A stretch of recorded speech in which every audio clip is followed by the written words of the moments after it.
Hello and welcome to BYJU'S Exam Prep IAS. A very warm good morning to everyone. I hope all of you are doing good. It is 10 a.m. meaning that it is time once again to bring back a new session of the Hindu Newspaper Analysis. As you know, this has to be your one-stop solution to decoding each and every significant article in the Hindu newspaper every single day. We try to bring in the most important news stories in the most comprehensive manner. I really hope that all of you are well prepared for the upcoming examination as well, especially those who are preparing for the 2023 attempt. I really hope that all of you have filled up your form, your revision is going right on track because not a lot of time remains. Make sure that you focus a lot on giving a lot of tests. Test your skills of answering questions, how to pick the right options, so on and so forth. So with that wishes out of the way, let's begin. Let's see what are the articles that we have here for you today. The first article that we have here talks about something related to the budget that was announced. Now, as I told you earlier as well, whenever we have the budget presentation, you will see in the next month or so, you will have a lot of articles in the national newspapers regarding the budget only. This article also is regarding the same. The author here is saying that the government of India, in simple terms, should focus a lot on capex. That is the central theme of this article, that the government should focus a lot on capex. What is capex? As you know, capex stands for capital expenditure. I'm sure all of you know this by now. Just a revision. Capital expenditure is an expenditure from the side of the government to build solid physical infrastructure. So when the government spends money, let's assume to build roads, to build bridges, to build railway stations or airports, these kind of infrastructures that will last for many decades to come. If a money is spent on that, that is called capital expenditure. Now the problem here is simple. India has always been a country where we spend more than what we earn. Every single year, whenever the government announces the budget, you will see there is a part of the government calculation called fiscal deficit. Fiscal deficit in very simple terms means that the government's expenditure is more and the government's earning is lesser. Now this is where the government has to take a very important decision. Should the government start taking loans from the market and spend that money in building of roads, bridges, etc.? Very similar to the house loan that you take. Let's say you have to take a home loan. I want to buy a home, let's say, and these days because the property rates are so high, let's say I buy a home that is 1 crore rupees or 80 lakhs or 90 lakhs. Now I don't have that kind of money, so what do? I go to a bank and take the loan and I'll promise them that I'll give it back to you in EMIs. Exactly the same the government of India does. So when the government thinks they have to build roads, they have to build airports, bridges, etc., but they don't have money, not a lot of people in India pay direct taxes. So what the government does at the end of the day, government would go to the market, take certain loan. The decision is it correct? Should the government take loan to spend all that money on capital expenditure, or should the government say no, we will not take a loan at any cost, because if we take a loan in the future governments, they will have to repay that. So it really depends on what kind of decision the government makes. There are some people, some economists who say that fiscal deficit is very important. Government should reduce it as much as possible. The government should make sure that the fiscal deficit comes down, meaning that in simple terms, we have to ensure that the government does not take any loan and the government only spends that much money that they have. On the other hand, there is one more point of view. The point of view written by this author here. The author here is saying government should not really worry about taking a lot of loan. If they are taking a loan and spending it in the correct manner, if the loan is being spent in capital expenditure, that is good. Capital expenditure in the long run is good. How and why? Let us understand this. When the government spends money on capital expenditure, number one, they are creating more jobs. How? See, if the government will make more roads, more bridges, airports, railway stations, etc., obviously you need people to build those things. So number one, more capital expenditure means you will create more jobs, number one. Second good part, when you have better roads, When you have more airports, bridges, that means at the end of the day, you are giving more opportunities to the businesses to grow. So when the businesses grow, there are better opportunities. So the expectation is that after 10 years, this is how the government takes loans. The government expects that after 10 years, after 20 years, people in India will be able to earn more money because they will have better business, we'll have better roads, better bridges, etc. So after 10 years, they will pay more taxes. Government's income will be more, so government will be able to repay the loan. As simple as that.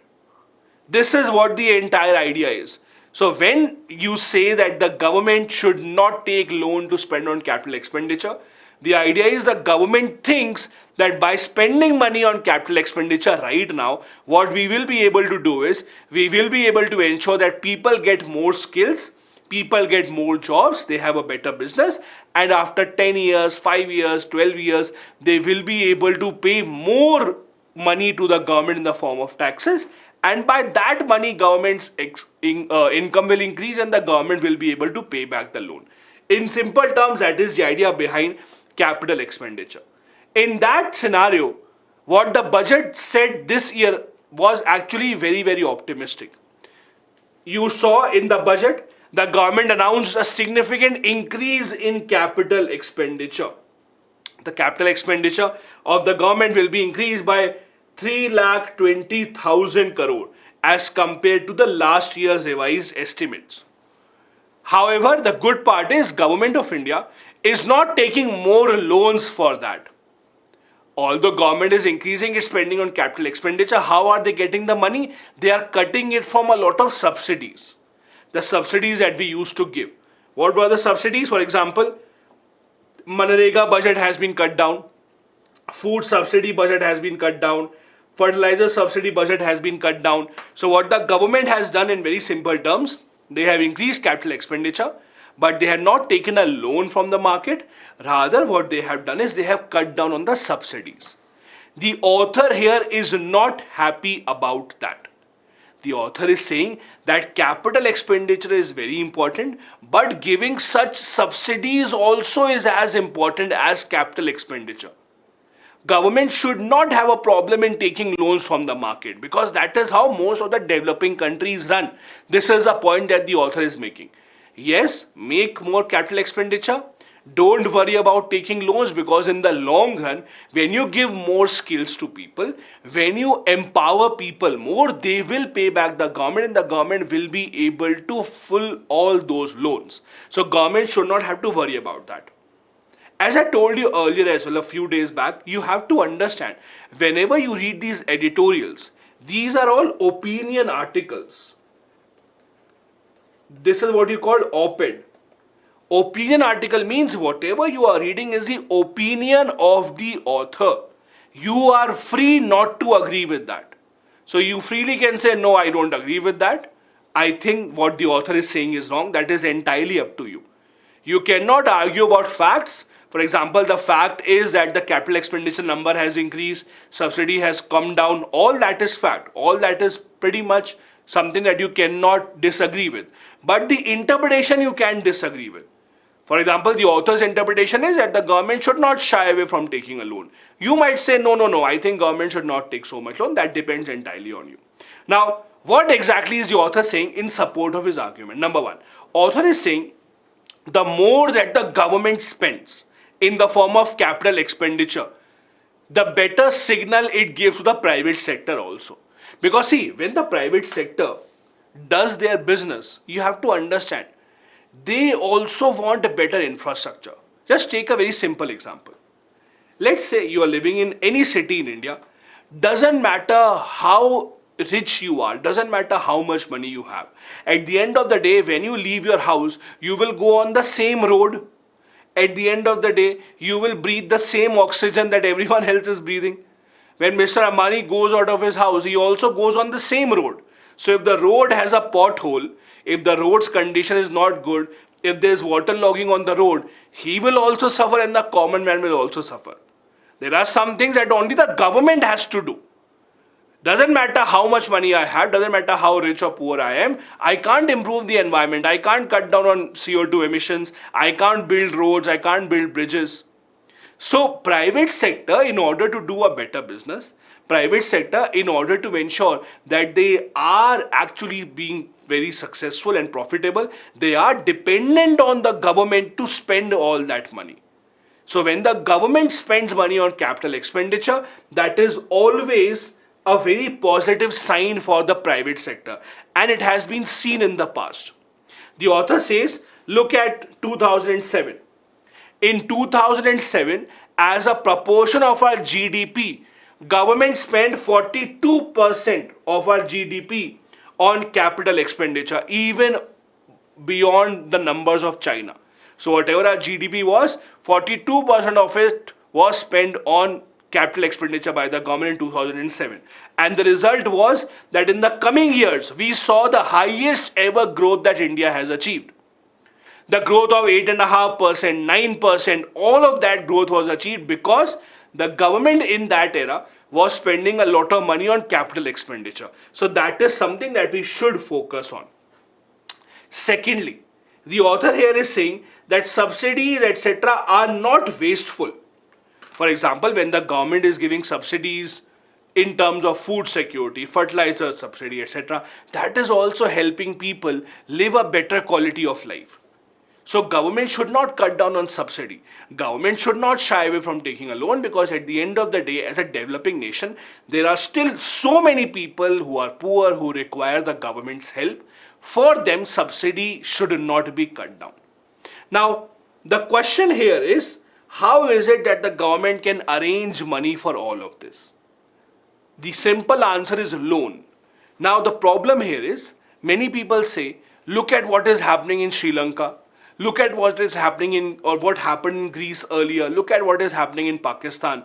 Many people say that if you actually look at these countries, look at Sri Lanka, Greece, etc., you will see that it is not very wise for a country to take a lot of loan, right? When Sri Lanka takes a loan from IMF, you see what the situation in Sri Lanka is. Look at Pakistan, what happened in Greece a few years back. But the author says there's a big difference between the two. The difference is simple. The difference is, while countries such as Sri Lanka, Pakistan, a few years back Greece, when they take loan, most of their loan is from international organizations like IMF. Please understand the difference. The most of the loan that Sri Lanka took, most of the loan that Pakistan took, is from international institutions or from countries beyond them. For example, a lot of their loan comes from China, a lot of their loan comes from IMF, etc. On the other hand, in terms of the loan that Indian government has taken, most of our loan is from local Indian market only. So most of the government's loan that you takes actually is from within India, from the businesses, from the banks, from these companies. The government of India's entire loan is only 4.2% from outside. The public debt that you see, a very little part of it is from outside the country. Most of our debt that we have taken is from within the country. So our debt, India's debt, is not as dangerous as Sri Lanka's. The difference is, understand this, if Sri Lanka does not give back its loan from the IMF, they will have a big problem. Why? Their credit rating will decline. They will have a very difficult time in taking the loan again. There will be many conditions put on Sri Lanka. But if Indian government, God forbid, doesn't pay back the loan from our own local market, it would not have such a big problem. So there's a difference between the two. And that is what we have to understand here as per the author. That is, the government should not shy away from taking the loan, because our loan is not the same as the loan that is being taken from Sri Lanka, Pakistan, Greece, etc. We should not cut down on subsidies, at least for a few years, and we should focus a lot more on capital expenditure as well. Now, if you actually see, right now is the time that India needs to spend a lot of money, because we are going through the period of demographic dividend. We are going through the period of demographic dividend. Means right now, India is in such a lucky situation that a majority of our population is in the young working age group. Average age of India right now is close to 28.4 if you actually see. That is the average age. At 28, we are still a very, very, very young country.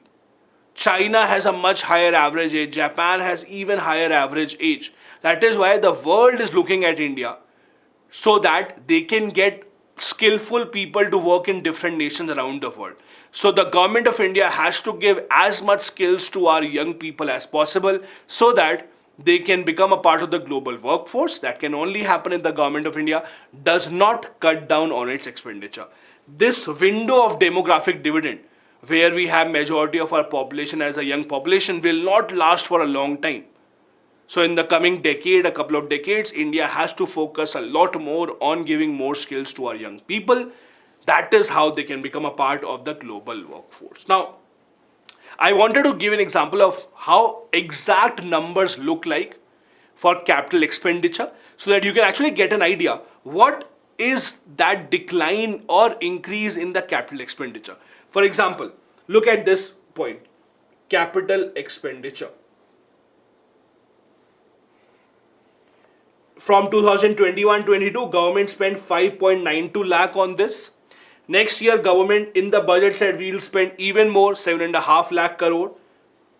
Then, in this year's budget, the government said we will spend over 10 lakh crore. So, year on year, the government is increasing its capital expenditure, which is a good thing. And you can see the signs. Doesn't matter if you are a supporter of the present government, doesn't matter if you are a critic of the present government, all of us would agree that at least the pace of building infrastructure has increased considerably. Every single year you see so many highways being built. Every single day you see news that this bridge is being inaugurated, that road is being inaugurated, that highway expressway is coming up. So all of us agree to the fact that in the past few years, at least, the pace at which this physical infrastructure is being built, roads, bridges, highways, it is very, very fast. And all that requires money. As you can see here, year on year capital expenditure has increased. Apart from that, there is one more graph or there is one more table I wanted to show you, that is about the subsidies. Almost all the subsidies have been cut down by the government. Look at the food subsidy.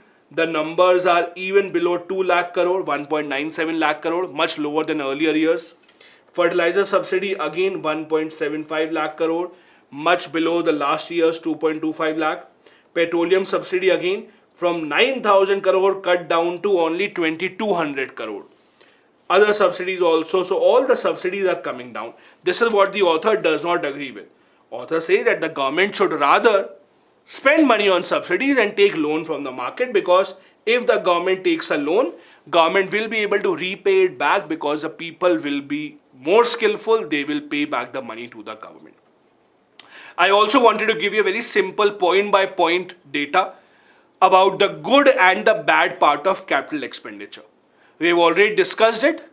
What is the good part about capital expenditure? Why should it be done? And there are some negative parts as well. The good part, as we discussed, it has a multiplier effect. Now, what is a multiplier effect? In simple terms, multiplier effect means if the government spends, let's say, X amount of money on capital expenditure, it will actually ensure that it will create an output of 2x to 5x.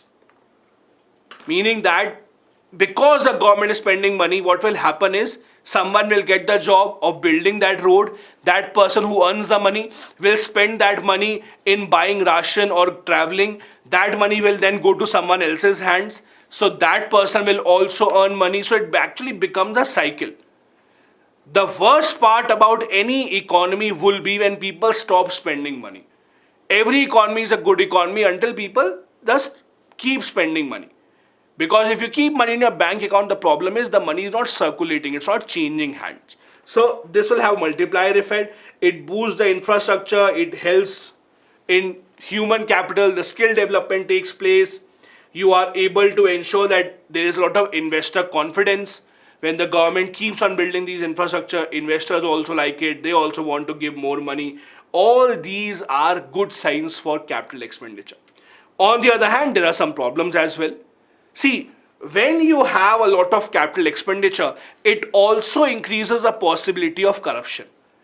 When you give so much money to certain ministries or departments to spend, that we are giving you this much budget, go and make your infrastructure. That gives an opportunity to people who are taking decisions to actually eat money from within.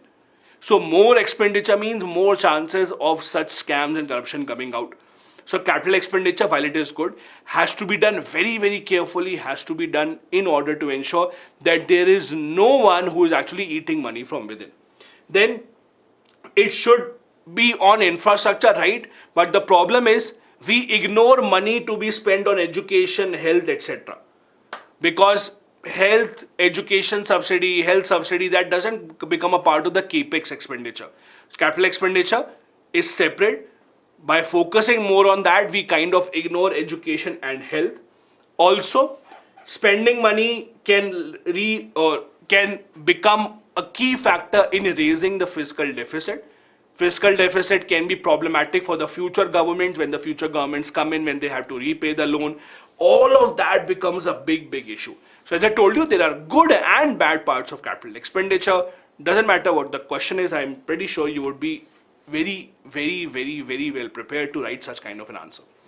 Before I move on to the second one, let me quickly take up a few questions.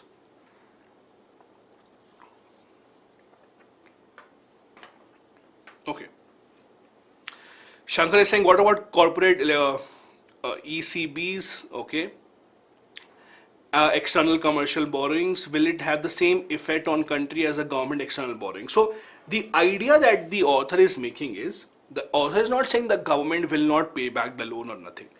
What the government is doing in India, as per the author, is they are taking more of the loans from, as you said, ECB, that is external commercial borrowings.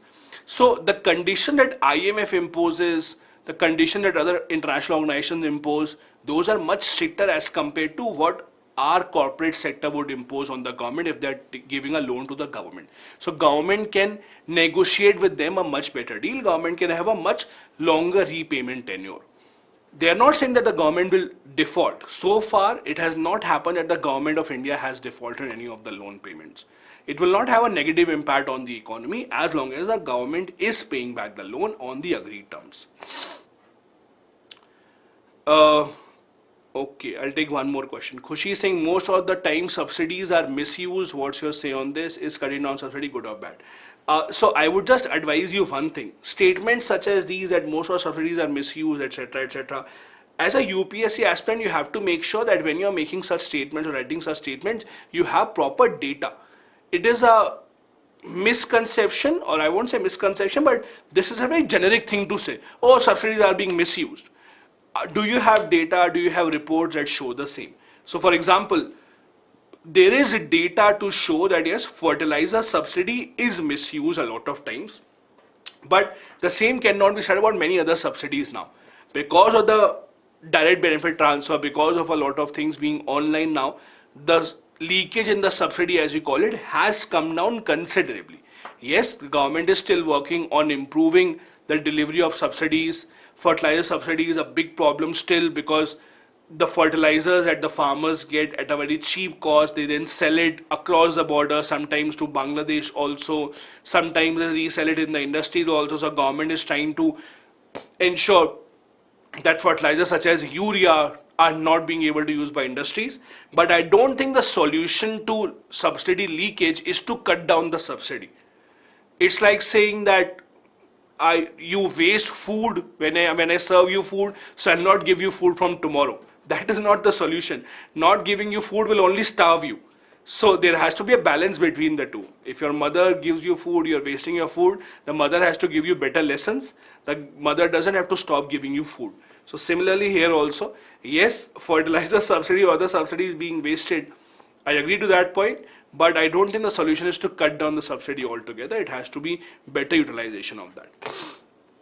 Anyway, let's move on then. The second important write-up that we have here for you today is about urban bias in rural development. Now, what exactly is this? Let me try and explain this to you. So basically, in very simple terms, what has happened here is, as per the author, if you look at any rural development program, this article mainly is written on the Jal Jeevan mission. So this article is on Jal Jeevan Mission, JJM as you call it. The author is saying, doesn't matter whichever rural development scheme you talk about, there is one very interesting trend. And that trend is whichever villages are nearby big cities. So for example, let's say near Bangalore, there's a small village. Near Delhi, there's a small village. Or very big city, whichever city you are talk about, nearby that city, there's a village. That village will get a lot of development. On the other hand, you will not see a lot of development in those villages which are far away from urban areas. That is a problem that we are seeing in most of the rural development schemes. The same is being seen in Jal Jeevan Mission as well. Look at those villages where the Jal Jeevan Mission has been successful. We have discussed about this mission earlier as well. Let me quickly remind you. Jal Jeevan Mission in very simple terms is the mission of the government wherein the government is trying to provide tap water to every household in rural India to provide at least 55 liters of water per person per day through tap. That is what Jal Jeevan Mission is in simple terms. So entire rural India would be covered with tap water in their own house, 55 liters per person per day. That is the entire idea. But what is happening here is, as per the author, if you look at the data from the Jal Jeevan Mission also, only those villages have a better coverage which are nearby the urban areas, and that is understandable. That is understandable. A lot of those villages which are nearby cities are now also included in the urban areas as well. This is called the spillover effect. Spillover effect is the good things spill over to your neighborhoods only. And that is why the government of India, the policy makers also have to ensure that schemes such as the Jal Jeevan Mission are not restricted only to those villages which are nearby big cities. The author here gives an example of Tamil Nadu. Look at Tamil Nadu and you will see that those areas which are not nearby cities have not gotten a lot of tap water connection. For example, the author says in Tamil Nadu, the average urban population, so out of the entire population of Tamil Nadu, about 48.4% people live in urban areas, which is much higher than the country average.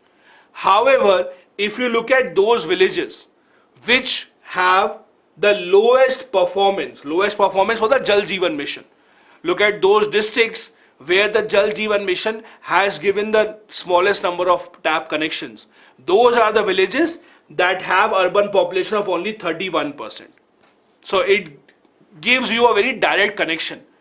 Those districts having a lesser urban population, those districts will have lesser number of tap connections. On the other hand, those districts having a higher urban population have been able to have a higher success rate of Jal Jeevan Mission as well. The author is saying that the policy makers must ensure that this coverage is complete and not just focus on those villages which are nearby big cities. Jal Jeevan Mission, just to remind you, we discussed this a few days back only. The aim is Har Ghar Jal to all rural households by 2024. 55 liters of water per person per day to every household through functional household tap connections. Because what happens is in a lot of rural areas, people don't have their own personal household tap. So most of the houses, what they have to do is, females mostly in the family would have to go out to one common tap in the community, which is for the entire community, and they'll have to fill up water and bring to their own house. That is something that exists even today in most of the villages. But the idea here is that now they will have individual households having their own individual tap, because you have to understand, if someone requires water in the middle of the night, you can't expect the person to go to a community tap altogether just to fill up the water. Just imagine your life right now in your own household without a tap. It is so obvious to us that if something dirty is in your hand, you will go and open the tap, the water will flow down. We take it for granted. Just imagine if you don't have that facility. Just imagine that every single time, every single day when the day starts, your first responsibility is to take 2 buckets, go to a community tap, fill those 2 buckets, come back, and that will be your water budget for the entire day. Can you imagine your life like that? And yet this is how majority of India's population is still living in the rural areas. And that is why all this is connected somewhere to human development. See, water is not just about drinking or washing yourself or whatever. It all comes together in health standards. It all comes together to how much hygiene can you actually ensure, how much sanitation do you have. Lesser water means that you do not have enough water for your sanitation purposes, for hygiene purposes, means that diseases in your area are expected to grow at a much faster pace, and in the end it will be a burden on the government only. The more people fall ill, the more people will get admitted in the hospital. In case of rural areas, more and more people will get admitted to government hospitals. Government will be the one who will be spending money on them. So ultimately it is the government's expenditure only. So for the government, it is better to spend money on a healthy person so that they don't become ill, rather than waiting for the person to fall ill, fall sick, and then spend that money. That is why all these things, ensuring that they have proper water, proper sanitation, all this is an indirect way for the government to reduce its own expenditure only. Now, the good part about the Jal Jeevan Mission is, if you go to the portal, the Jal Jeevan Mission dashboard, it shows you real-time data. Real-time data means it shows you up-to-date data, how many tap water connections have been connected in different villages, state-wise state data. I'll show you just some snippets. For example, it shows you that number of households that had tap water connection when the scheme started on 15th August 2019. They were about 3 crore 23 lakh. Now the number of households with a tap water connection have become 11 crore 23 lakh. So there is a huge increase that we have seen already. There is a state-wise distribution also that you can go and see on the dashboard. Apart from that, it also gives a list of places where it has already become 100%. This is a list in the descending order. So I'm just showing you certain small states where 100% target has already been achieved. But a lot of bigger states in India, Uttar Pradesh, Rajasthan, Madhya Pradesh, Chhattisgarh, they still lag behind this target. A few states have already achieved the 100% target. If you want, just spend a couple of minutes of time, just Google the Jal Jeevan Mission dashboard, see the data so that you can actually understand what I'm talking about. Perfect. The next article that we have here is about the recent agreement signed between India and US called the ICET. The ICET is called Initiative on Critical and Emerging Technologies. Now, what has happened in simple terms, India and USA recently signed an agreement. In that agreement, the two sides agreed that we will be sharing each other's technology. If US has developed a new technology, a breakthrough technology, let's say 6G, or let's say in artificial intelligence they have had a new development, they should be open to sharing it with India. Similarly, when India develops a new technology, we should be open to sharing it with the US as well. In simple terms, that is what this agreement is. ICET, Initiative on Critical and Emerging Technologies. Now, there are two ways to look at this agreement. One way, you can be very happy about it. You can say, oh great, we are a superpower now, we'll get all the technology that America has. No one can stop us from becoming the world power now. But on the other hand, the other way to look at it is, this is not the first time such agreements are being signed. India and US have had this history of signing a lot of agreements, but somehow the things don't go ahead. I don't know how many of you remember in 2008 when we had the civil nuclear deal. When the civil nuclear deal was signed, there were so many articles written and everyone said this will be a game changer. Now India will be the next nuclear power, no one can stop us. But what happened after the deal? Nothing happened after the deal. It was such a big deal. Most probably many of you would be in the school at that time, most of you. So just to give you an idea, that deal was extremely important. In 2008, there was India-US civil nuclear deal.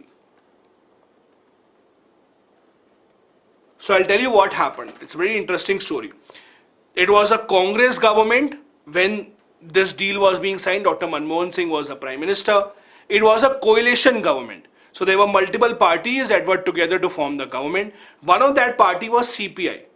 So the Communist Party, CPI, CPM, they were the ones who were supporting Congress. Now, Communist parties by default have always been opposed to US because see, communist ideology always obviously will go against US. So CPI, CPM, who were a part of the Congress government coalition, they said we don't want this deal to be signed. If Congress government signs a deal, we will withdraw our support and the government will fall down. They openly threatened this, that we will withdraw our support if the government goes ahead and signs a deal. But Dr. Manmohan Singh, who was a Prime Minister, said, doesn't matter, I will still sign the deal. If you want to withdraw support, you can, it doesn't matter to me. So he said that I will sign the deal no matter what. He went ahead, signed the deal, Communist parties withdrew their support.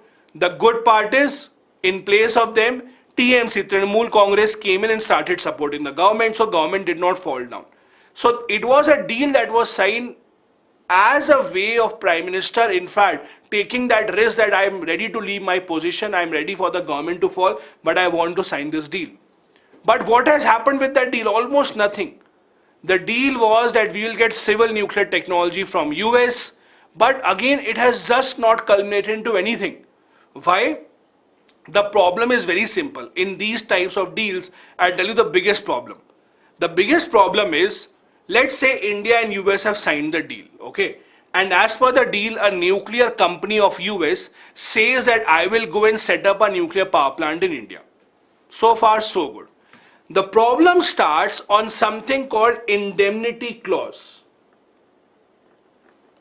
The problem starts with indemnity clause, meaning that if a US company has set up a nuclear power plant in India, let's assume, God forbid, something wrong happens in that power plant. Let's say it starts to leak, there is some problem in that, and as a result of which, many people die. It might happen, it has happened in the past also. You all would have heard about Chernobyl, what happened there. So these kind of installment or installations can always have certain disaster. So let's assume there is a disaster in the nuclear power plant. In that case, who will be responsible? Should the US company that has set up the power plant, should they be responsible? Should they compensate for everyone losing their life? Or would the government of India be responsible? That is the point where all the agreements that we have never go ahead. Since that could never go ahead, we still do not have a lot of development in the India-US nuclear deal as well. In fact, a very similar kind of a problem occurred, if you remember, when the COVID-19 vaccination started. Pfizer and Moderna, these were the first two companies to announce that we have a successful vaccine, remember? And there were talks that all these vaccines should come to India also. But those vaccines could not come to India again because of exact this issue. Those companies said, if our vaccine reacts adversely on any Indian, if any Indian has a reaction, we should not be responsible for this. We have done our testing, you can see our test results and then take the vaccine. Government of India said, no. If anyone has a negative reaction on the vaccine, then you should be responsible. Pfizer Moderna said, we will not be responsible, you take the responsibility. So the deal could never go ahead. Because of such kind of problems, India and US, as I told you, have earlier also signed many such technology deals which have never culminated into anything. This is why a lot of critics are asking, would this deal be any different? Would this agreement be any different? There is one other problem here. The other problem is, no developed nation usually wants to share their best technologies. That has always been a problem with US.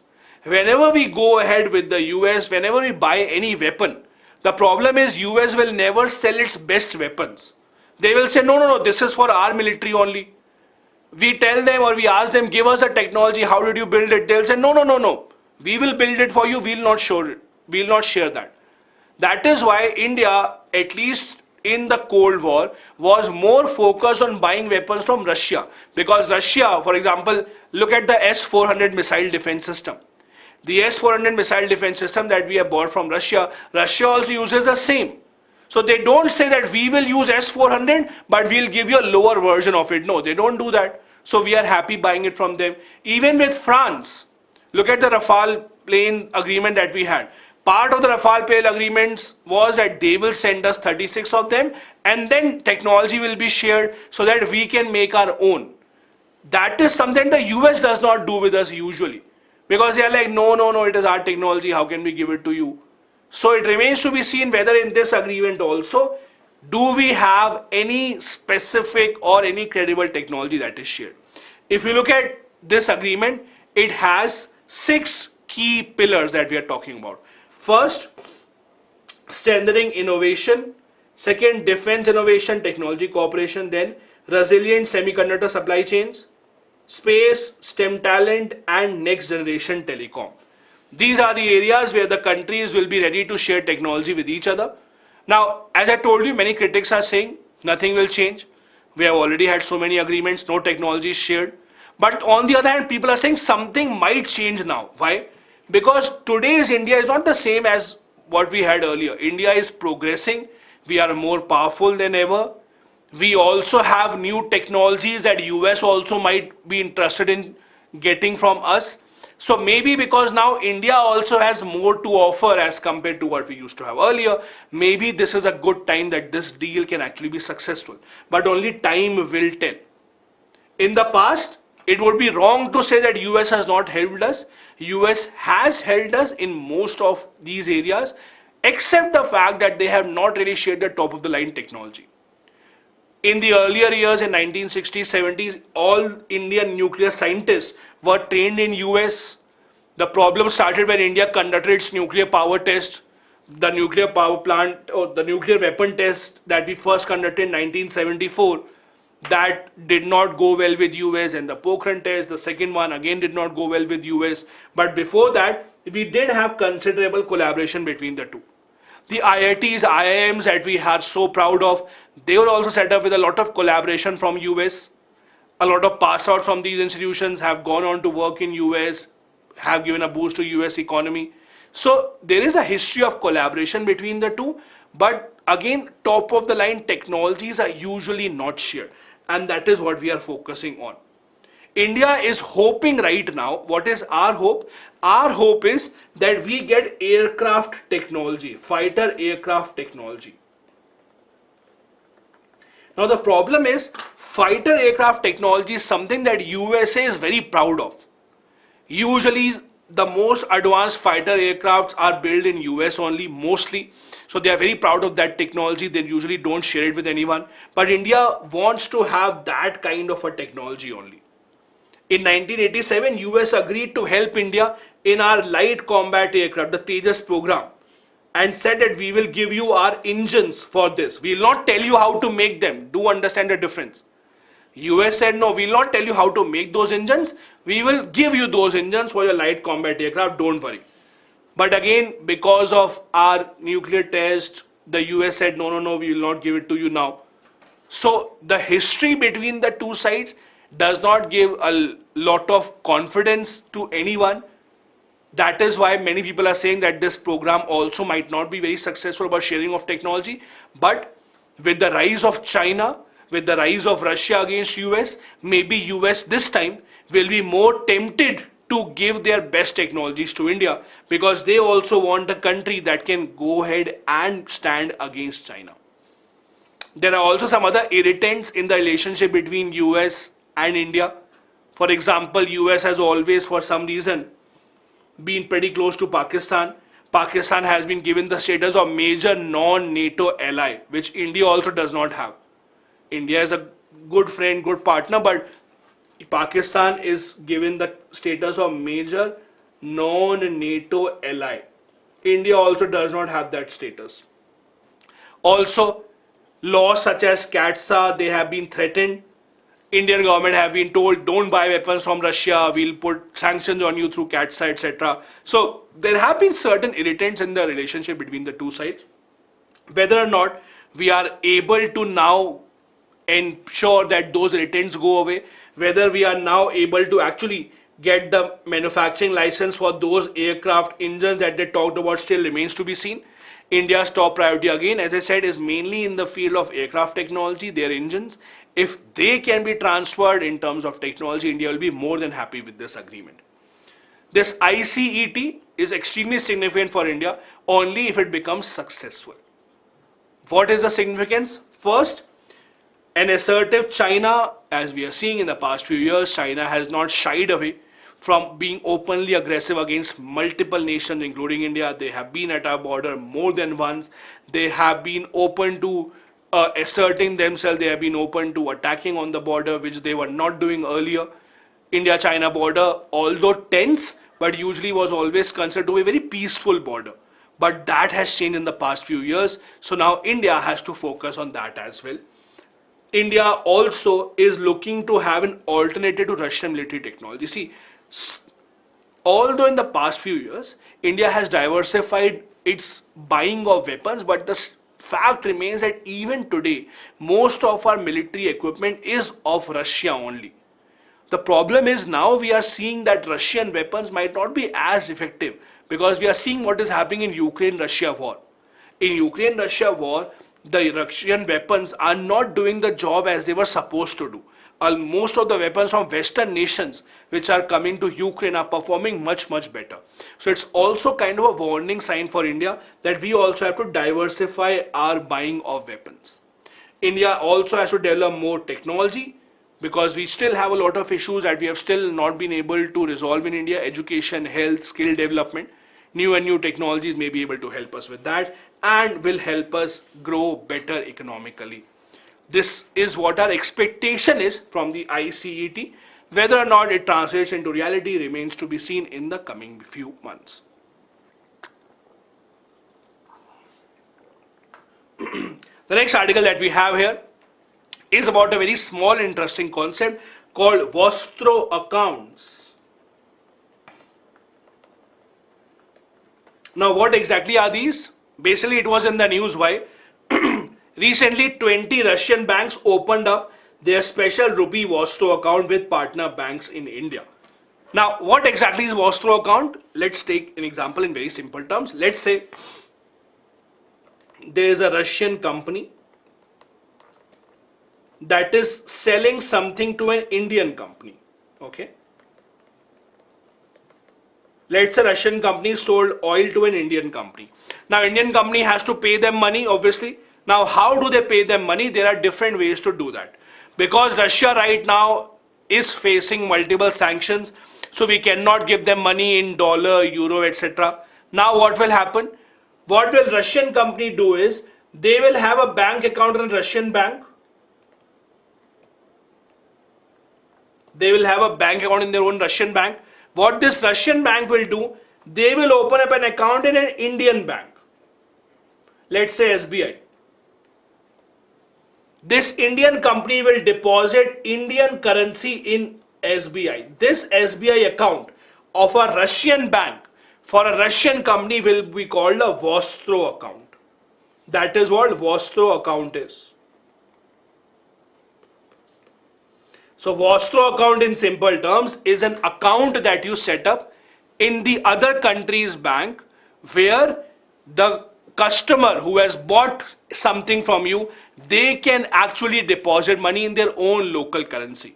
So any money deposited here will be deposited in Indian currency only. Not all banks can open up this account, to answer a question that we have from Akansha. No, not all banks can open up the account. There are only some banks which have been given permission by the RBI. Only they can open up the account. That is called a Vostro account. V-O-S-T-R-O. Now, remember, in Vostro account, every single transaction has to be in INR only. So if you are, let's say, opening a Vostro account in some other country, in only their currency, the transactions will take place. So basically, to operate a Vostro account, you have to have invoicing. Invoicing means billing. So when they buy weapon or oil, the bill will be sent. The bill has to be in INR only. Then exchange rate has to be decided, because that money eventually has to go to Russia in their currency, rubles. So what is the exchange rate? Market will decide that. So just like we have market rates, market will decide what is the exchange rate of the currency, and settlement, that is money deposited, will be done in INR only. So all the final settlement will be done in INR only.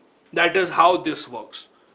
All of this is extremely transparent. Only the banks who get permission from the RBI can open up such an account. Now, I also see in the chat somewhere, there's also something called Nostro. Are these the same? No, these are not the same.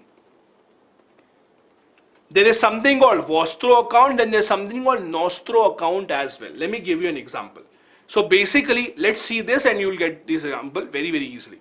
So this is Bank of India and this is Bank of Japan. Okay. So let's assume the Bank of Japan has opened up an account in the Bank of India. So for Bank of India, they will call it their Vostro account. For Bank of India, it will become a Vostro account.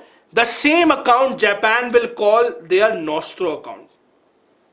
Basically, in simple terms, Nostro is a Latin phrase and Vostro also a Latin phrase. It means ours and theirs. That is how it works. The same bank account, for example, the Russian company, Russian banks have opened up the account in SBI. SBI will call this the Vostro account V. Russian bank will call it the Nostro account. That is Nostro. That is the difference. The same account will be called by different names. Nothing different in that. It is Latin language words. And I see in the chat also many helpful Samaritarians are also giving the translation. Yes, perfectly. Vostro, as many people are saying in the chat, will be yours. So SBI will say this is yours account, this is Latin language, and Nostro will be ours.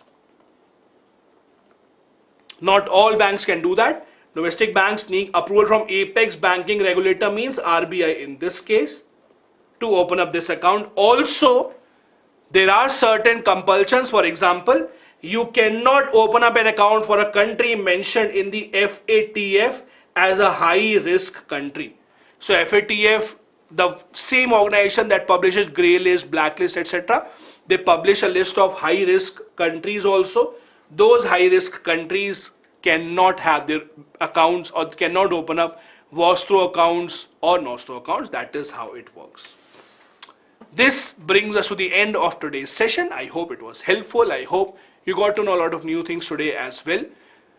There are a couple of practice questions I would like all of you to practice. Number one, do you agree that CAPEX spending provides a big boost to investment activity and supports economic growth? Give reasons in support of your answer. Second, what is the initiative on critical and emerging technologies? Discuss the importance of ICET, especially for India. Both these questions, I will always try to answer them in 250 words. You can use the answer writing portal as well, where a lot of students post their answers. You can give each other feedback. The link for that also will be given in the description of the video. Thank you so much for watching. Have a good day ahead. Bye-bye. Jai Hind.